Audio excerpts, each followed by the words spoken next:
Hi అండి. ఈరోజు ఎస్ఎన్టీలో భాగంగా మనం స్పేస్ టెక్నాలజీలో ఉన్నాము. స్పేస్ టెక్నాలజీలో బేసిక్ టెర్మినాలజీ చూసాము. అలాగే బేసిక్ టెర్మినాలజీతో పాటు లాంచ్ వెహికల్స్ చూసాము. అలాగే ప్రస్తుతం ఫ్యూచర్ జనరేషన్ లాంచ్ వెహికల్స్ కూడా మనం చూసాము. అలాగే ఒక 2 స్పేస్ అబ్జర్వేటరీ మిషన్స్ కూడా చూసాం. ఆస్ట్రోసాట్, ఎక్స్పోసాట్ అంటే ఏంటి, వాటి యొక్క లక్ష్యాలు అవి చూసాం ఇంతవరకు. ఇప్పుడు మనం ఇంటర్ప్లానెటరీ మిషన్స్ చూద్దాం. ఏవేవి మిషన్స్ మనం లాంచ్ చేసామో అవి చూద్దాం. బేసిక్ టెర్మినాలజీ ఇంపార్టెంట్ అనమాట. అంటే ఎప్పుడు లాంచ్ చేసాము, దాని లక్ష్యం ఏమిటి, అందులో పేలోడ్లు ఏమున్నాయి, అలాగే ఎంతవరకు అది సక్సెస్ అయ్యింది అనేది ఇంపార్టెంట్ అనమాట. అదే మనకి ఎక్కువగా అడుగుతుంటాడు అనమాట. అది అయిన తర్వాత ఏం చేద్దామంటే ఈ మెటీరియల్లో ఉన్న అప్లికేషన్స్ అనమాట, ఇందులో ఉన్నవి చూద్దాం తర్వాత. మనకి ఇక్కడ తర్వాత ఇంటర్ప్లానెటరీ మిషన్స్ చూసుకుంటే మామ్ వస్తుంది. మామ్ అనేటటువంటిది ఇంపార్టెంట్. మార్స్ మీదకి మార్స్ ఆర్బిటార్ మిషన్స్ అంటాము. ఇది మనము 5th నవంబర్ మనం 5th నవంబర్ 2013లో అయితే లాంచ్ చేయడం జరిగింది. మరి లాంచ్ వెహికల్ ఏంటి, మనకి ఇక్కడ చాలా ఇంపార్టెంట్. దేని ద్వారా పంపించాము అనేది PSLV polar satellite launch vehicle C-25 ద్వారా మనం పంపించడం జరిగింది.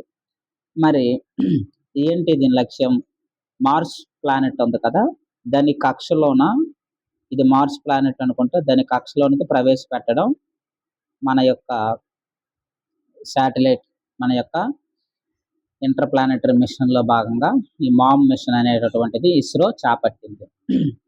అయితే ఎంత వ్యయం, 450 కోట్లు అయితే మనం ఖర్చు పెట్టామన్నమాట అప్పట్లో మార్స్ మీదకి. ఏంటంటే మన లక్ష్యం ఏంటి, ఈ యొక్క మామ్ ఆర్బిట్ ప్రధాన లక్ష్యం ఏంటి, ఈ యొక్క మార్స్ అంటే తెలుసు కదా, అంగారక గ్రహం.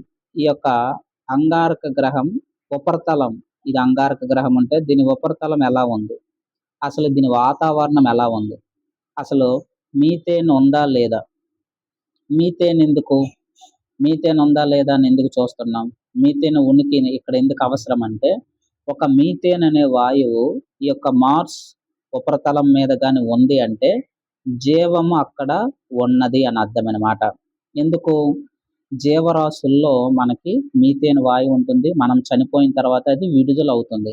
అలాగే ఆవు పేడ ఇటువంటి వాటిలో మనకి మీథేన్ వస్తుంది కదా, అలాగే జంతు కళేబరాలు ఇవన్నీ కూడా మీథేన్ వాయువు అనమాట. అంటే ఇక్కడ మనం దేన్ని అబ్జర్వ్ చేయాలి, చేయడానికి పంపిస్తున్నాము, ఫస్ట్ది మీథేన్ ఉనికి పరిశీలించడం గురించి. ఒకవేళ వాయువులను బట్టి మనం అక్కడ డిసైడ్ చేయొచ్చు. ఉదాహరణకి కార్బన్ డైఆక్సైడ్ ఉందనుకో, దాని అర్థం ఏంటి, అక్కడ ఎక్కువగా వేడిని ఉందని అర్థం. అదే మీథేన్ ఉంటే దాని అర్థం ఏంటి, అక్కడ అక్కడ భూ వాతావరణం అనేటటువంటిది, అక్కడ వాతావరణం అనేటటువంటిది జీవరాశి ఉనికి ఉందని అర్థం. మీథేన్ ఉంటే, కార్బన్ డైఆక్సైడ్ ఉంటే అక్కడ లభించిందంటే అర్థం ఏంటి, అక్కడ చాలా వేడిగా ఉందని అర్థం. అదే కార్బన్ డైఆక్సైడ్ ఇది మీథేన్ కాకుండా హైడ్రోజన్ ఉందనుకోండి, హైడ్రోజన్ మనకి లభించింది ఉందంటే అర్థం ఏంటి, చాలా చల్లగా మనకి ఉంటుందని అర్థం అనమాట. ఆ పరిసర ప్రాంతంలో అనమాట. దాని అర్థం అది. ఒక్కొక్క వాయువు బట్టి మనం డిసైడ్ చేయొచ్చు. ఆ కోవలోనే మనం మీథేన్ ఉనికి ఉందా లేదా చెప్పడానికి అనమాట. మీథేన్ కానీ అక్కడ లభించిందంటే దాని అర్థం ఏంటి, మనకు అక్కడ జీవరాశి కూడా ఉందని అర్థం. అందుకు అలాగే ఇంకా ఈ మార్స్ ఆర్బిట్లో ఏం చేసాము, ఖనిజాలు మనం ప్రవేశపెట్టేటటువంటి ఈ కక్షలో ఈ శాటిలైట్ ఏమేమి చేస్తుంది, ఖనిజాలు ఉన్నాయా లేదా, దాని యొక్క భౌగోళిక లక్షణాలు ఎలా ఉన్నాయి, ఆ ప్లానెట్ యొక్క భౌగోళిక లక్షణాలు, అలాగే మన యొక్క సాంకేతిక సామర్థ్యము అనేటటువంటిది నిరూపించడానికి ఇది ఒక మంచి సక్సెస్గా చెప్పుకోవచ్చు అనమాట. ఒకవేళ సక్సెస్ అయితే 2013లో లాంచ్ చేసాము, సక్సెస్ అయితే అయ్యింది అనమాట. మరి ఇందులో పేలోడ్స్ ఏమేమి ఉన్నాయి, మరి ఇవన్నిటిని కనుక్కోవాలనుకుంటున్నాము. ఒక్కొక్కటి కనుక్కోవడానికి ఒక్కొక్క పేలోడ్ ఉంటుంది. ఉదాహరణకి మార్స్ కలర్ కెమెరా పెట్టాము.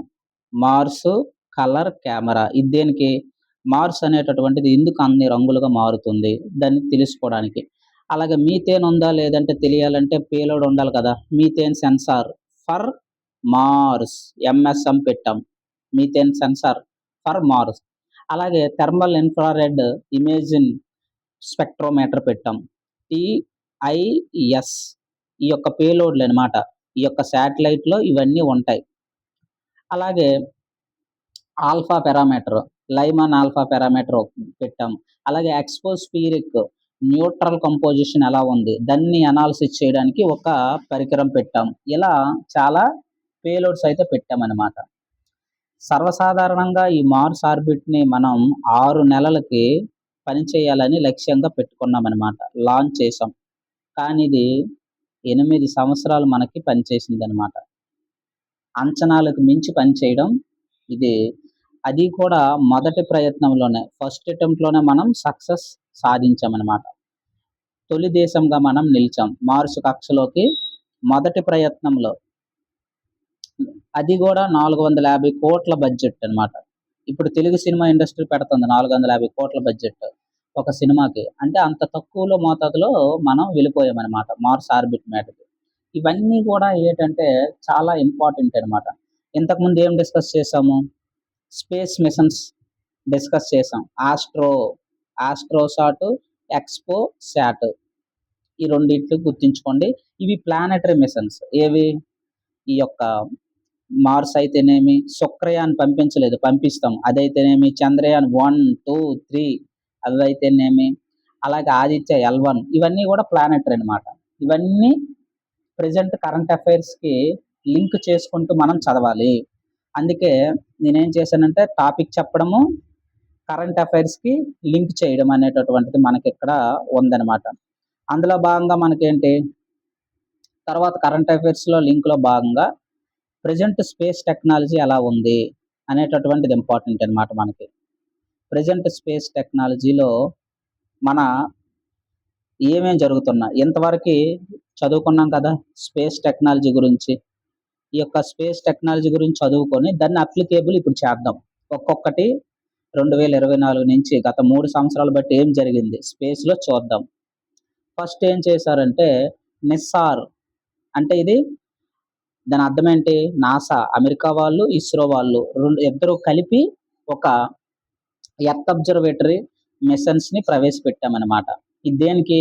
ఒక మన ఎర్త్ ఉంది కదా! ఈ ఎర్త్‌ని కంటిన్యూస్‌గా మానిటరింగ్ చేయడానికన్నమాట. కంటిన్యూస్‌గా మానిటరింగ్ చేయడానికి దీన్ని మనం ప్రవేశపెట్టామన్నమాట. దేనికి? కంటిన్యూస్‌గా మానిటరింగ్ వ్యవసాయ ఉత్పత్తులకైతేనేమి, అలాగే డిజాస్టర్ మేనేజ్మెంట్ జరిగినప్పుడు విపత్తులు జరిగినప్పుడు వెంటనే డేటా రావడానికి, సముద్రాల యొక్క అలలు గుర్తించడానికి ఇటువంటివన్నిటికి కూడా మనం ఈ యొక్క మిషన్ స్టార్ట్ చేయడం జరిగిందనమాట. ఎప్పుడు? జూలై 25, 30లో దీన్ని లాంచ్ చేశామన్నమాట. జిఎస్ఎల్వి ద్వారా బరువైన రాకెట్, మన బాహుబలి రాకెట్ అంటామన్నమాట. ఇది సైన్స్ ఆపరేషన్ కింద చెప్పుకోవచ్చు. మరి దీని ప్రత్యేకత ఏంటి? ఇక్కడ మనకి ఫ్రీక్వెన్సీస్ ఉంటాయి. సృష్టిలో ప్రతిదీ కూడా మనకి ఫ్రీక్వెన్సీతో మ్యాచ్ అయి ఉంటుందన్నమాట. ఎందుకంటే ఫ్రీక్వెన్సీతో ఈ సృష్టిలో నువ్వేదైనా చేయొచ్చు. నీ ఎ నీ ఎదురుగా నీ ఎదురుగా ఉన్న గోడని నువ్వు పగలగొట్టొచ్చు ఫ్రీక్వెన్సీతో. ప్రతి వస్తువుకి కొంత ఫ్రీక్వెన్సీ ఉంటుందన్నమాట. దానికి మించి గాని నువ్వు సౌండ్ చేయగలిగితే ఈ గోడ పగిలిపోతుంది. సైన్స్ అలా అన్నమాట. కాబట్టి ఫ్రీక్వెన్సీ బ్యాండ్‌లనేవి ఇందులో ఉన్నాయి. అటువంటివి నాసా వాడేమో ఎల్ బ్యాండ్ ఉపయోగించాడు. మనం ఎస్ బ్యాండ్ పెట్టామన్నమాట. ప్రతిదానికి కొంత ఫ్రీక్వెన్సీ అన్నమాట. వితిన్ ఫ్రాక్షన్ ఆఫ్ సెకండ్స్ ఉంటాయన్నమాట. ఎస్ బ్యాండ్, ఎల్ బ్యాండ్, కే బ్యాండ్, కేయూ బ్యాండ్ ఇలా చాలా ఉంటాయన్నమాట. ఇవన్నీ ఇంపార్టెంటు.